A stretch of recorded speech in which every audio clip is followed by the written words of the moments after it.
এদের কোনো ভোট নাই, এত ভোট পেলো কিভাবে? আমি চিন্তা করি সেটা। আমি যেটা বারবার বলতাম যে একটা ইঞ্জিনিয়ারিং করবে ওরা, সেই ইঞ্জিনিয়ারিং করে ফেলেছে। এটা একেবারেই করে ফেলেছে, এটা আমরা বুঝতে পারি নাই, but it is very dangerous. জাতির জন্য এটা খুবই খারাপ একটা আহ, একটা লক্ষণ। এটা ঠিক না। না, যে ব্যালটগুলো বাতিল করা হয়েছে এটা আসলে ঠিক হয় নাই। এটা একেবারেই অন্যায়ভাবে বাতিল করা হয়েছে। কিন্তু তার চেয়ে অনেক বড় বিষয় হলো ভোট পূর্ববর্তী ওদের যে একটা প্রস্তুতি ছিল। আমি যেটা বারবার বলতাম যে একটা ইঞ্জিনিয়ারিং করবে ওরা, সেই ইঞ্জিনিয়ারিং করে ফেলেছে।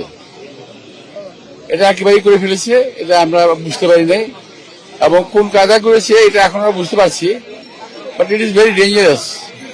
জাতির জন্য এটা খুবই খারাপ একটা আহ, একটা লক্ষণ। এটা ঠিক না।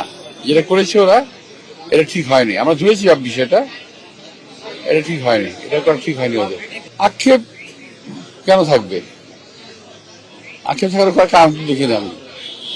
তবে আমি বললাম তো আগেই, কিছুক্ষণ আগে, যে আমাদের যে ওরা যেটা করলো, যে এক্সাম্পলটা সেট করলো, এটা ভালো না ভবিষ্যতের জন্য। যেটা ওরা, আমি যেটা বললাম যে ইঞ্জিনিয়ারিং করেছে, এটা খুবই ডেঞ্জারাস। কারণ কি,